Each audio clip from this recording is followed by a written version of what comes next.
So hello my sweeties and cuties, welcome back to my channel, या फिर मैं कहूँ welcome back to myself कि मैं वापस आ गई। क्योंकि आप सभी लोग मुझसे पूछ रहे थे कि मैं कहाँ चली गई, क्यों चली गई, कैसे चली गई, बता क्यों नहीं रही हूँ कुछ।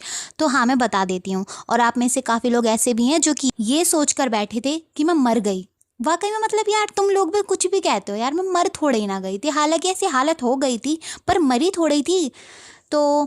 तो आपको बता ही देती हूँ कि मैं इतने दिनों तक कहाँ थी। सबसे पहले तो मैं प्री बोर्ड के चक्कर में बिजी थी, फिर उसके बाद बोर्ड एग्ज़ाम आ गए, और फिर उसके बाद मेरी हेल्थ नहीं ठीक थी। सच में 2 महीने तक मैं सिर्फ बेड पर थी। इतनी ज़्यादा हेल्थ मेरी ख़राब हो गई थी, बल्कि अब भी ख़राब है। अब भी पता नहीं चल रहा है कि क्या हो रहा है क्या नहीं हो रहा है।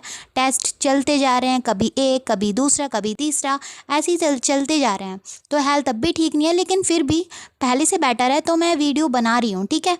तो अब गुस्सा मत करना कि वीडियो क्यों नहीं आई। अब इस वीडियो को एंजॉय करो। ये वीडियो है 13 एपिसोड की, शूशु मानवा की सीज़न 2 की, तो इसको एंजॉय करो। और अगर कोई भी तुम्हारा क्वेश्चन है मुझसे रिलेटेड या वीडियो से रिलेटेड, खैर मुझसे रिलेटेड क्यों ही होगा, होना भी नहीं चाहिए, क्योंकि मैं भाई काफ़ी सीक्रेटिव पर्सन हूँ सच में। इस वजह से चलिए अब शूशु मानवा को स्टार्ट करते हैं अपने न्यू इंट्रोडक्शन के साथ। So let's get started.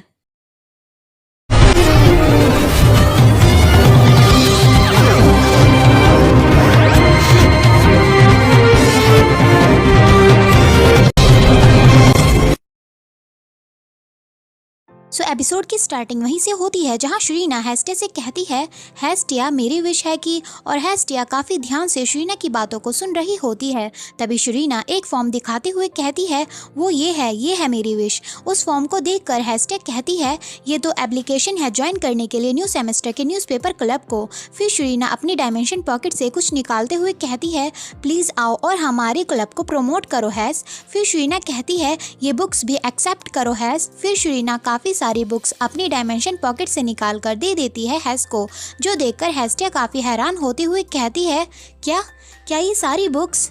फिर हेस्टिया बुक्स को देखकर कहती है, ये बुक्स तो हैं explanation of empire, major families और सपोर्टिंग पॉलिटिकल पार्टीज की। फिर श्रीना कहती है, प्लीज़ हैस सब कुछ पढ़ो और लिखो। ये सुनकर हेस्टिया काफ़ी हैरान होते हुए कहती है, क्या? फिर हेस्टिया काफ़ी हेजिटेट होते हुए कहती है, मैं आखिर कैसे कुछ लिख सकती हूँ ऐसी बुक्स के बारे में शूशु? तो श्रीना कहती है, हैस वो असल में मैंने। फिर श्रीना थोड़ी शर्मिंदा होते हुए हेस्टिया को बताती है, हैस वो मैंने तुम्हारी सीक्रेट नोटबुक पढ़ ली थी। ये सुनकर हेस्टिया काफ़ी हैरान होती है और शर्मा भी जाती है और कहती है, क्या क्या कहा तुमने? फिर श्रीना हेस्टिया से कहती है, ये मैंने जानबूझकर नहीं किया। मैं जब छोटी थी इसलिए मैंने ये पढ़ ली थी, और मुझे नहीं पता था कि वो तुम्हारी है। और कुछ दिनों पहले तुम्हारी नोटबुक डेस्क पर खुली हुई थी, तो मैंने वो गलती से पढ़ ली थी, है सॉरी। ये सुनकर हेस्टिया शर्म के मारे अपना फेस ब्लैंकेट में छिपा लेती है और कहती है, ये बहुत एम्बैरेसिंग है, प्लीज़ ये सब भूल जाओ। तो श्रीना हेस्टिया को बताती है, ये इम्पॉसिबल है, आखिर कैसे मैं इतनी ग्रेट राइटिंग को भूल सकती हूँ। ये सुनकर हेस्टिया काफ़ी हैरान होती है कि श्रीना ने उसकी राइटिंग की तारीफ़ की।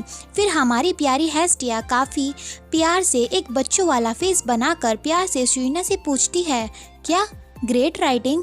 फिर श्रीना काफ़ी एलिगेंट वे में प्यार से हेस्टिया को कहती है, वो सच में बहुत अच्छी राइटिंग थी, गुड जॉब हैस। ये सुनकर हेस्टिया काफ़ी हैरान हो जाती है और हैरानी से बस श्रीना को देख रही होती है। फिर हेस्टिया काफ़ी खुश और शर्माते हुए कहती है, क्या सच में शूशु? फिर हेस्टिया बुक्स लेते हुए कहती है, मैं समझ गई शूशु, मैं कोशिश करूँगी। जो सुनकर श्रीना खुश हो जाती है। फिर श्रीना को कुछ याद आता है और वो हेस्टिया से कहती है, लेकिन हैस, क्या इसका मतलब ये नहीं है कि मैंने तुमसे 2 विशेज़ मांग ली है ना? तो फिर हिसाब बराबर करने के लिए तुम भी मुझसे कुछ भी मांग सकती हो। ये सुनकर हेस्टिया हैरानी से श्रीना को देखती रहती है। फिर हेस्टिया अपनी बुक्स को देखती है और फिर काफ़ी शर्माते हुए कहती है, तो फिर हेस्टिया अपनी बुक्स को पकड़ते हुए काफ़ी इनोसेंट वे में कहती है, भले ही चाहे तुम मुझसे नफ़रत क्यों ना करो शूशु, प्लीज़ कभी मुझे छोड़कर मत जाना। और हेस्टिया थोड़ी इमोशनल हो जाती है और थोड़ी सी रोने लगती है। हेस्टिया को ऐसे देख श्रीना काफ़ी हैरानी से उसे देख रही होती है, क्योंकि उसे हेस्टिया से कुछ ऐसी विश की उम्मीद नहीं थी। फिर शुइना हेस्टिया को हक करते हुए और उसे चुप कराते हुए कहती है, तुम ऐसे पागलों की तरह क्यों रो रही हो? चलो हम अपने फ्रेंडशिप नेकलेस लेने चलते हैं, ओके? अब और मत रोना प्लीज। ये सब देखकर शुइना सोचती है, ऐसा लगता है हेस्टिया काफ़ी चिंता में है क्योंकि मैंने उसे कहा था कि हमें थोड़ा एक दूसरे से अलग होना पड़ेगा।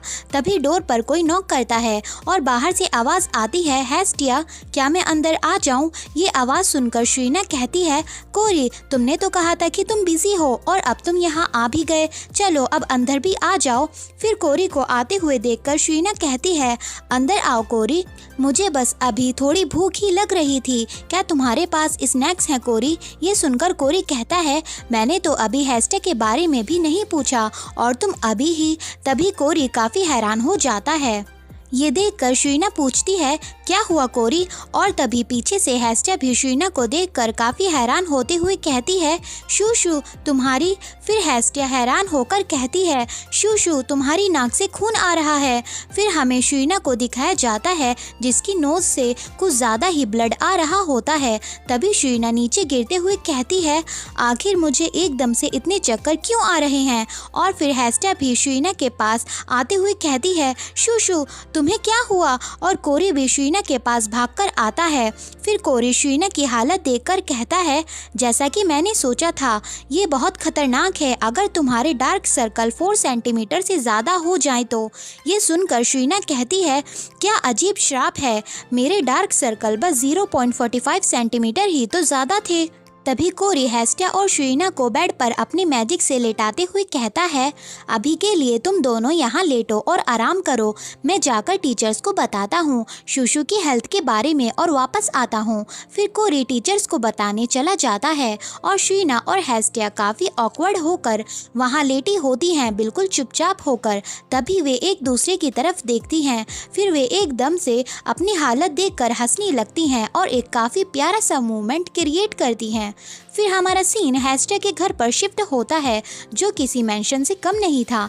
फिर हमें एक लेडी के हाथ में कप दिखाया जाता है जो कहती है, ठीक है हमने अब बाकी चीज़ों के बारे में तो बात कर ली, अब बताओ तुम्हें क्या कहना था। तभी हमें ये लेडी दिखाई जाती है जो कि हेस्टिया की मदर होती हैं, जो हेस्टिया से कहती हैं, क्या रीज़न है तुम्हारे यहाँ आने का, वो भी बिना बताए हेस्टिया। और हमें हेस्टिया उनके सामने काफ़ी कॉन्फिडेंटली बैठी हुई दिखाई जाती है जो अपने घर पर आई होती है। फिर हेस्टिया हमें बताती है, शूशू का प्रॉमिस पूरा करने से पहले यहाँ ऐसा कुछ है जो मुझे पूरा करना होगा। फिर हमें पास्ट का एक सीन दिखाया जाता है जहाँ छोटी हैज़ बैठी होती है और पढ़ने के लिए कहती है और उसके पेरेंट्स उसे कहते हैं, पढ़ाई करनी है पर किस लिए? तुम्हारी तो शादी हो जाएगी बाद में, तो इसकी कोई ज़रूरत नहीं है तुम्हें। बेकार की चीज़ों में वक्त ज़ाया मत करो और अपनी ब्यूटी पर ध्यान दो। मैं तुम्हें एक अच्छा हस्बैंड ढूंढ कर दूंगी। ये सब याद करके हेस्टिया काफ़ी उदास होकर हमें बताती है, मेरे फादर जिनकी सोच बहुत पुरानी है, उन्होंने मुझे अपनी बातें मानने के लिए फोर्स किया। किसी वजह से मेरी मॉम शादी से पहले काफ़ी कॉन्फिडेंट थी, लेकिन फिर उन्होंने अपना कॉन्फिडेंस खो दिया। फिर हेस्टिया एक और पास्ट की मेमोरी याद करती है जहां हेस्टिया की मदर छोटी हेस्टिया से रोते हुए कहती है, तुम्हें ब्यूटीफुल बनना होगा, प्यार पाने के लिए हैस अच्छी बनो। फिर हेस्टिया हमें बताती है, मॉम हमेशा मुझे याद दिलाती थी कि मुझे एक ऐसी बेटी बनना है जैसी मेरे फादर मुझे बनाना चाहते हैं। इसी वजह से मैंने एक फेक ज़िंदगी जी जैसे मेरे फादर चाहते थे और हमेशा एक मार्क्स के पीछे छिपी रही और हमेशा खुद की रियल आइडेंटिटी और फीलिंग्स को छिपाया। वो तो अच्छा है कि मैं शूशू से मिली और पता चला कि इन सब चीज़ों में मेरे फादर की गलती है और मुझे फेक बनकर रहने की कोई ज़रूरत नहीं है। फिर हेस्टिया एक और पास्ट की मेमोरी याद करती है जहां वो शुइना से पूछती है, एक लड़की शॉर्टमैनशिप क्यों प्रैक्टिस करती है? तो शुइना कहती है, क्योंकि मैं चाहती हूँ इसीलिए, और मैं मैजिक भी सीख रही हूँ। क्या तुम भी मुझे ज्वाइन करना चाहोगी? फिर एक बार शुइना ने हेस्टिया से कहा था, मेल और फीमेल सब एक जैसे हैं क्योंकि उन्हें आखिर में मरना होता है, तो क्यों ना अपनी ज़िंदगी खुलकर जी जाए। फिर हेस्टिया हमें बताती है, एक कायर मेरी तरह सिर्फ सेटिस्फाई फील कर सकती है शूशू के पीछे, और जैसा कि शूशू ने कहा था हम साथ में हमेशा के लिए नहीं रह सकते। मैं हमेशा उसके पीछे नहीं रह सकती छुपकर। फिर हेस्टिया हमें बताती है तो इसीलिए मुझे खुद की पहचान बनानी होगी इससे पहले कि ज़्यादा देर हो जाए। मैं और ज़्यादा हमेशा अपनी ज़िंदगी मार्क्स के पीछे छिपकर नहीं गुजार सकती और नहीं गुजारूंगी। फिर हेस्टिया अपनी मॉम के सामने बैठे हुए सोचती है, ये सब करने के लिए मुझे ये करना ही होगा। फिर हेस्टिया अपनी मॉम से कहती है मॉम, और हेस्टिया की मॉम उसकी तरफ देखती है। फिर हेस्टिया काफ़ी कॉन्फिडेंटली कहती है, मैं आपसे कुछ कहना चाहती हूँ और बताना चाहती हूँ। और हेस्टिया सोचती है अब मुझे अपनी पेरेंट्स की शैडो से भागना होगा और ये सब छोड़ना होगा। So my sweeties and cuties, जैसा कि मैंने आपको बताया ही था कि हेस्टिया के फादर काफ़ी बैक थिंकिंग के हैं, जिसकी वजह से हेस्टिया की मॉम भी ऐसी हो गई और हेस्टिया काफ़ी चीज़ों से दूर रही और एक डॉल बनकर ही रह गई। और शीना ने उसके अंदर एक उम्मीद जगाई कि ये सब गलत है और वो जैसे चाहे रह सकती है। और ऐसे हेस्टिया अपने पेरेंट्स की इस थिंकिंग से फाइट करने के लिए पावर ला पाई। अब उसने अपनी मॉम से क्या कहा, ये कैसे मनाया और अब हेस्टिया क्या करेगी वो हमें आगे पता चलेगा। तो अभी एपिसोड एंजॉय कीजिए। फिर हमें एकेडमी का सीन दिखाया जाता है जहां ब्यूटीफुल बर्ड्स पेड़ पर बैठी होती हैं। फिर वहां कोई आता है। फिर हमें दिखाया जाता है कि वो हेस्टिया होती है जो एकेडमी वापस आ गई होती है अपने घर से। फिर हेस्टिया काफ़ी सुकून से ऊपर बर्ड्स की तरफ देखती है। तभी हेस्टिया काफ़ी ब्यूटीफुली स्माइल करते हुए हवा को एंजॉय कर रही होती है और काफ़ी बर्डन से फ्री लग रही होती है। मतलब अब वो अपने पेरेंट्स की शैडो से बाहर आ चुकी है। तभी शरीना पीछे से हाँफते हुए आते हुए कहती है हैस, और हेस्टिया खुश होते हुए कहती है शूशू। फिर शरीना पूछती है हैस, क्या कुछ अच्छा हुआ है? जब तुम घर से आई थी तुम बहुत खुश लग रही थी।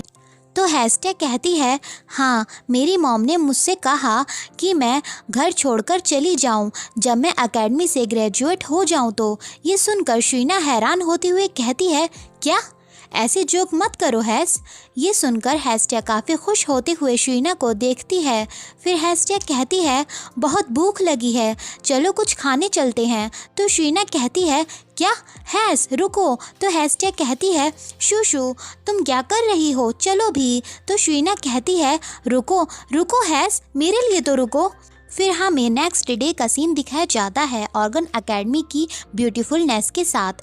फिर हमें दो लड़कियां दिखाई जाती हैं जो चिल्लाकर हेस्टिया से पूछती हैं क्या ये एक रजिस्ट्रेशन फॉर्म है प्रेस डिपार्टमेंट को ज्वाइन करने के लिए? क्या तुम अब हॉर्टिकल्चर पढ़ोगी इस ईयर के एंड तक? लेकिन हैस, फार्मिंग एक बेसिक्स है ट्रू लेडी के लिए। तो हेस्टिया काफ़ी प्यार से उनसे कहती है मुझे माफ़ करना, लेकिन मुझे अब लगता है कि फार्मिंग मुझे सूट नहीं करता, तो मैं अपना डिपार्टमेंट बदल रही हूँ। तो वे लड़कियाँ कहती हैं क्या हेस्टिया की प्राइड फार्मिंग डिपार्टमेंट की उसे छोड़ रही है? हेस्टिया तुम ये क्या कह रही हो? फिर वे लड़कियाँ हेस्टिया से कहती हैं तुम एकदम से प्रेस डिपार्टमेंट में क्यों ट्रांसफ़र हो रही हो हैस तुम काफ़ी बदल गई हो। और हैस उनकी बातें सुन रही होती है। हेस्टिया एक एलिगेंट स्माइल के साथ हंसते हुए कहती है तो क्या तुम लोग अब मुझसे नफरत करोगे? ये बात सुनकर दोनों लड़कियां मना करते हुए कहती हैं नहीं, ऐसी बात नहीं है हेस्टिया, ये तो बस इसलिए क्योंकि तुम्हारा यूँ हमारे डिपार्टमेंट को छोड़ना काफ़ी स्ट्रेंज है। फिर वे लड़कियाँ जाते हुए कहती हैं लेकिन तुम फैकल्टीज़ एक्टिविटीज़ में तो पार्टिसिपेट करोगी ना, चलो फिर बाद में मिलते हैं। और हेस्टिया कहती है ठीक है। फिर हेस्टिया काफ़ी उदास होकर सोचती है, वो काफ़ी नाउम्मीद रिएक्शन था। फिर हेस्टिया उस टाइम के बारे में सोचती है जब उसने अपनी मॉम को बताया था कि वो अब एक सगी सावित्री बेटी नहीं रहेगी बल्कि अपने सपनों को पूरा करेगी। तो उसकी मॉम ने चाय का कप फेंकते हुए कहा था क्या तुम यहाँ बस मुझसे ये बताने आई थी कि तुम अब अपने सपनों को पूरा करोगी? क्या तुम जर्नलिज्म पढ़ने का सोच रही हो? क्या तुम भूल गई मैंने तुमसे क्या कहा था? मैंने तुमसे कहा था सारी बातों को मानना और शादी कर लेना। तो हेस्टिया ने उनसे कहा था, अब टाइम बदल गया है मॉम, तो अब डैड की बातों पर ज़्यादा ध्यान मत दीजिए। तो हेस्टिया की मॉम कहती है, टाइम बदला है, तुम्हारे डैड नहीं। तो हेस्टिया काफ़ी कॉन्फिडेंटली कहती है, मैं पढ़ाई करूँगी ताकि मैं आपकी जैसी और लेडीज़ की मदद कर सकूँ जिन पर उनके हस्बैंड पाबंदी लगाते हैं। ये बात सुनकर हेस्टिया की मॉम थोड़ी हेजिटेट होती हुई कहती हैं, क्या? तो हेस्टिया कहती है, मैं ऐसी दुनिया बनाना चाहती हूँ जहाँ टैलेंटेड लोगों को अपनी पहचान मिले और उन्हें दूसरों के चेहरे के पीछे ना छिपना पड़े। ये सुनकर हेस्टिया की मॉम चुपचाप हेस्टिया को हैरानी से देखती रहती है। फिर हेस्टिया की मॉम काफ़ी कांपते हुए और रोती हुई कहती है, अब मैं क्या करूं? अपनी मॉम को इस हालत में देख हेस्टिया भी चुप हो जाती है और कहीं ना कहीं समझ जाती है कि उसकी मॉम नहीं बदलेंगी और उसे कभी नहीं समझ पाएंगी। लेकिन फिर हेस्टिया कहती है, मैं आपसे उम्मीद नहीं करती कि आप मुझे समझोगी या सपोर्ट करोगी। मैं सच में ये बात डैड को तो नहीं बता सकती, तो मैं बस आपको ही इस बारे में बताने आई थी मॉम। तभी हेस्टिया जाते हुए कहती है, तो फिर मैं चलती हूँ मॉम। और उसकी मॉम उसे देख रही होती हैं। तभी उसकी मॉम पीछे से चिल्लाकर कहती हैं, तुम्हें क्या लगता है अगर तुम्हारे डैड को इस बारे में पता चलेगा तो क्या वे तुम्हें छोड़ देंगे? अगर तुम सच में अपने सपनों को पूरा करना चाहती हो तो फिर तुम्हें ये घर छोड़ना होगा। घर छोड़ने की बात सुनकर हेस्टिया वहीं पर फ्रीज हो जाती है। फिर हेस्टिया काफ़ी उदास हो जाती है और अपने घर को लेकर बातें सोच रही होती है। फिर हेस्टिया अपनी मॉम से पीछे मुड़कर रोते हुए कहती है, मुझे माफ़ करना कि मैं वो बेटी नहीं बन पाई जैसी आप मुझे बनाना चाहती थी। ये बात सुनकर हेस्टिया की मॉम भी काफ़ी रोने लगती हैं क्योंकि वे नहीं चाहती थी उनकी बेटी उन्हें छोड़कर जाए, पर अपने डोमिनेटिंग हस्बैंड की वजह से वे भी ऐसी ही बन गई थी और अपनी बेटी के लिए स्टैंड नहीं लेना चाहती थी। इसी वजह से हेस्टिया को ये कदम उठाना पड़ा। और जाते जाते हेस्टिया की मॉम ने हेस्टिया से कहा, तुम इस डिसीज़न को रिग्रेट करोगी हेस्टिया। फिर हमारा सीन प्रेजेंट पर आता है जहां हेस्टिया सोचती है, यहाँ तक कि मेरी फैमिली भी मेरे चेंज को एक्सेप्ट नहीं कर पाई। फिर हेस्टिया सोचती है, वैसे इससे कोई फ़र्क नहीं पड़ता, वैसे भी मुझे दूसरों के रिएक्शंस या अपनी फैमिली के रिएक्शन पर अटेंशन देने की कोई ज़रूरत नहीं है। मुझे जिसके रिएक्शन की चिंता है वो शूशू है कि शूशू मेरे बारे में क्या सोचती है। फिर हेस्टिया शूशू के रिएक्शन को याद करती है कि वो हेस्टिया के चेंज को देखकर कितनी खुश थी। फिर हेस्टिया थोड़ी परेशान होते हुए हमें बताती है, भले ही शूशू ने मुझे कहा था कि मैं अपनी ट्रू सेल्फ को ना छिपाऊं, लेकिन मेरी पर्सनैलिटी इतनी भी अच्छी नहीं है कि मैं उसे अपनी ट्रू सेल्फ दिखाऊं। और हेस्टिया काफ़ी ऑकवर्ड फील करती है।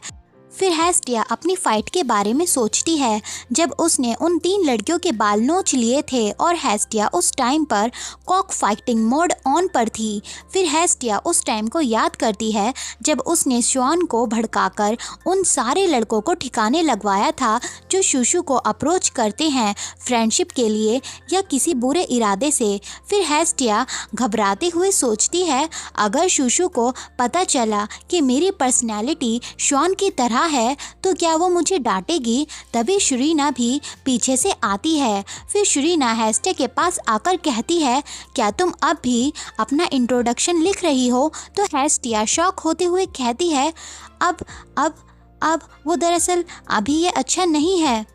तो शरीना काफ़ी एलिगेंटली स्माइल करते हुए कहती है, ज़्यादा प्रेशर मत लो, अगर ऐसे ही चलता रहा तो तुम कुछ भी नहीं लिख पाओगी। ये सुनकर हेस्टिया भी प्यारी सी स्माइल के साथ कहती है, ठीक है शूशू। फिर एक स्टूडेंट हेस्टिया से कहती है, हेस्टिया वहाँ एक लड़का बाहर तुम्हारा इंतज़ार कर रहा है। ये सुनकर हेस्टिया और शरीना हैरान होते हैं। फिर शरीना बाहर उस लड़के को देखते हुए हेस्टिया से पूछती है कि वो यहाँ उससे अपना लव कन्फेस करने आया है, तो हेस मुझे बताओ, क्या तुम उसको पसंद करती हो? तो हेस्टिया कहती है, ऐसा बिल्कुल भी नहीं है। वैसे मैंने उसे बहुत बार रिजेक्ट किया है, लेकिन वो बार बार यहाँ आता है। ये अब काफ़ी ऑकवर्ड हो गया है। तो शरीना एक इविल सी स्माइल के साथ कहती है, तो ये बात है, तो अब मुझे उसे सबक सिखाने दो। तभी शरीना उस लड़के की तरफ जंप लगा देती है और कहती है, हे तुम वहाँ आओ मुझे तुमसे थोड़ी देर के लिए बात करनी है। शुरीना को ऐसे अपनी तरफ आता देख वो लड़का घबरा जाता है और हेस्टिया भी काफ़ी हैरान होती है। फिर हेस्टिया देखती है कि शुरीना उस लड़के के साथ फुल लॉन धोबी पछाड़ कर रही होती है। तभी हेस्टिया सोचती है लेकिन हमारी शूशु भी कभी ना कभी तो प्यार में पड़ जाएगी, है ना। फिर हेस्टिया देखती है कि शुरीना ने उस लड़के को सुप्लेक्स मार दी होती है और वो लड़का बचाओ बचाओ चिल्ला रहा होता है। ये शुरीना का रूप देख हेस्टिया सोचती है शूशु की काफ़ी गुस्से वाली पर्सनैलिटी है और काफ़ी सॉफ्ट भी है, तो मुझे काफ़ी सोचना समझना होगा और काफ़ी ध्यान भी रखना होगा। फिर हेस्टिया लिखते हुए सोचती है मुझे केयरफुल होकर शूशु के लिए एक अच्छा लड़का ढूंढना होगा।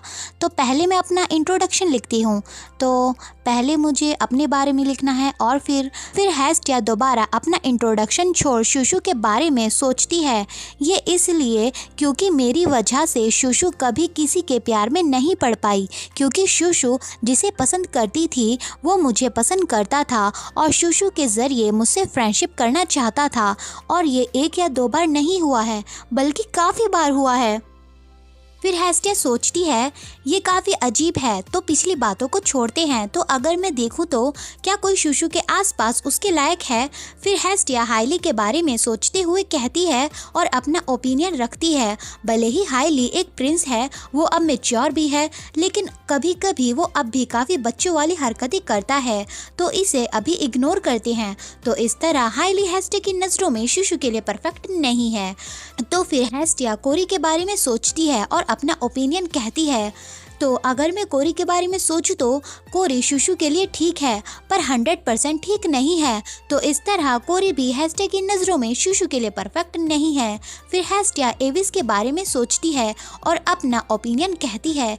एविस हमेशा शूशु से चिपका रहता है, तो वो मुझे बिल्कुल भी पसंद नहीं है और कोई भी ठीक है पर एविस नहीं।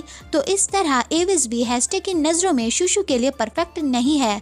फिर हेस्टिया अगले कैंडिडेट के बारे में सोचते हुए कहती है तो जो पर्सन बचा हुआ है वो है। तभी हेस्टिया के दिमाग में शॉन की पिक्चर आती है, जो सोचकर हेस्टिया पूरी तरह उसे अपने दिमाग में आने से पहले ही पूरे गुस्से के साथ उसे फाड़कर फेंक देती है और सोचती है शुआन तुम कुत्ते, तुम तो कभी मेरी लिस्ट में और शूशु की लाइफ में एंटर ही नहीं हो सकते। फिर हेस्टिया हमें बताती है मुझे पसंद नहीं है कि शुआन वो कमीना शूशु को ओपनली इतना पसंद करता है। वो तो अच्छा है कि शूशु को इस बारे में पता नहीं है और अब तक उसने इस बात को नोटिस नहीं किया है। फिर हेस्टिया अपना इंट्रोडक्शन लिखते हुए सोचती है लेकिन शूशु ने अपनी याददाश्त खो दी, वो भी शुआन की वजह से, तो मैं उसे कभी भी माफ़ नहीं करूँगी। लेकिन शुक्र है कि इसकी वजह से शूशु शुआन के बारे में भी सब कुछ भूल चुकी है।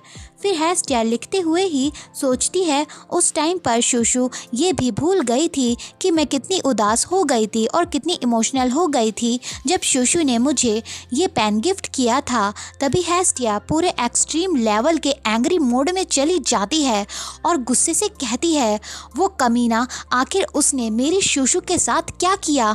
तुम कमीने कुत्ते, काले जाहिल गंवार, तुम कभी भी शूशु के पास नहीं आ पाओगे। कैसा चेहरा है उसका, जिसकी तरफ देखने से ही मुझे उल्टी आती है। तभी शुरीना कहती है हैस, और हेस्टिया काफ़ी प्यार से बच्चों की तरह कहती है बोलो शूशु। फिर शुरीना कहती है मैंने उस लड़के को मज़ा चखा दिया, क्या मैंने ठीक किया। तो हेस्टिया कहती है सच में शूशु तुम बेस्ट हो, मैंने इंट्रोडक्शन लिख लिया है, क्या अब हम उसे देने चलें। तो शुरीना कहती है चलो चलती हैं। शुरीना और हेस्टिया को जाता देख कुछ लड़कियां कहती हैं क्या सच में। अभी अभी मैंने हेस्टिया के एक्सप्रेशन देखे जो काफ़ी अजीब थे, क्या मुझे कोई गलतफहमी हुई थी। फिर हमें हेस्टिया और शुरीना काफ़ी एलिगेंट वे में स्माइल करते हुए दिखाई जाती हैं और हेस्टिया हमें बताती है शायद मैं कभी नहीं चाहूँगी कि शूशु प्यार में पड़े, भले ही वो एक हैंडसम, टैलेंटेड और गुड नेचर का ड्रैगन ही क्यों ना हो। मैं कुछ कह नहीं सकती, नहीं ड्रैगन भी नहीं, ड्रैगन भी काफ़ी नॉर्मल होते हैं क्योंकि हमारी शूशु कुछ ज़्यादा ही अच्छी है। फिर हमें हेस्टिया और शुइना के साथ का टाइम दिखाया जाता है। फिर हम देखते हैं कि हेस्टिया काफ़ी मेहनत करती है और काफ़ी आगे जाती है अपने डिपार्टमेंट में। फिर हमें दिखाया जाता है कि टाइम के साथ साथ अब हारून भी एकेडमी आने लगा है और हारून काफ़ी ज़्यादा ब्यूटीफुल और इनोसेंट है। जिस टाइम पर हेस्टिया ग्रो कर रही थी तब शुइना भी अपनी मैजिक रिसर्च पर काम कर रही थी और इसी सब के साथ साथ इस सेमेस्टर के एग्ज़ाम हो जाते हैं और कुछ स्टूडेंट्स कहते हैं मैंने तो अभी कुछ किया भी नहीं और मेरा 3rd ईयर बस ख़त्म ही होने वाला है। फिर हमें 2 लड़के दिखाए जाते हैं जिसमें से एक कहता है मैं अब भी अपनी परफॉर्मेंस को अच्छा बनाने के बारे में सोच रहा हूँ, तो दूसरा लड़का कहता है क्या सिर्फ हम ही हैं या और सब भी कोई प्रोग्रेस नहीं कर रहे हैं। तो ग्रीन बालों वाला लड़का कहता है क्या कहा तुमने, वहाँ उस लड़की को देखो और कंपेयर करो खुद को उससे। तभी ऑरेंज बालों वाला लड़का कुछ देखकर बहुत ज़्यादा घबरा जाता है। हम देखते हैं कि वे दोनों लड़के शुइना को देखकर काफ़ी ज़्यादा घबरा जाते हैं और शॉक होते हैं और कहते हैं आखिर इसे क्या हुआ। हम देखते हैं कि शुइना काफ़ी ऑकवर्ड होकर एक न्यूज़पेपर को पकड़ रही होती है और वो ऑकवर्ड होते हुए कहती है हेस्टिया तुम सच में। सो ये एपिसोड यहीं पर ख़त्म होता है। अगर आपका कोई भी क्वेश्चन है मानवा से रिलेटेड तो आप मुझसे पूछ सकते हैं। और आपकी जानकारी के लिए बता दो कि ये मानवा अभी कंप्लीट नहीं है, ये अभी ऑन गोइंग है। जैसे जैसे एपिसोड आते रहेंगे मैं एक्सप्लेन करती रहूँगी। और भाई मैं भी इंसान ही हूँ भाई, मेरे को भी टाइम लगता है वीडियोज़ को बनाने में, उन्हें एक्सप्लेन करने में और चैप्टर्स को आने में भी टाइम लगता है। तो थोड़ा पेशेंस लाओ अपने अंदर, थोड़ा वेट करो भाई। इंसान हूँ मैं, धीरे धीरे ही वीडियोज़ बनाऊँगी। एक ऐसा नहीं है कि हर रोज़ वीडियो आ रही है, मेरे पास कोई सुपर नेचुरल पावर है लो भाई हर दिन तुम्हारे लिए वीडियो हाजिर है। भाई ऐसा नहीं है, इंसान ही हो, टाइम लगता है वीडियो बनाने में, थोड़ा थोड़ा पेशेंस रखा करो। रोज़ाना हर एक कमेंट में बोल रहे हो next episode please, next episode please, कल ही दे दो, परसों ही दे दो, अभी दे दो। भाई इस तरह नहीं होता, टाइम लगता है बनाने में। तो मेरी भावनाओं को समझो, मेरे दुख दर्द को समझो, ठीक है। तो अगली वीडियो को मैं बनाना कुछ अभी से शुरू कर दूंगी। अगर मेरे अंदर हेल्थ मेरी ठीक रही ना, ज़्यादा हेल्थ इश्यूज़ ना रहे, तो मैं वीडियो पर काम करना भी शुरू कर दूंगी और अगले 1 वीक तक नेक्स्ट एपिसोड ज़रूर आ जाएगा। तो प्लीज़ थोड़ा पेशेंस रखना। So my sweeties and cuties, अब इस वीडियो को एंड करने का टाइम आ गया है। सो बाय बाय।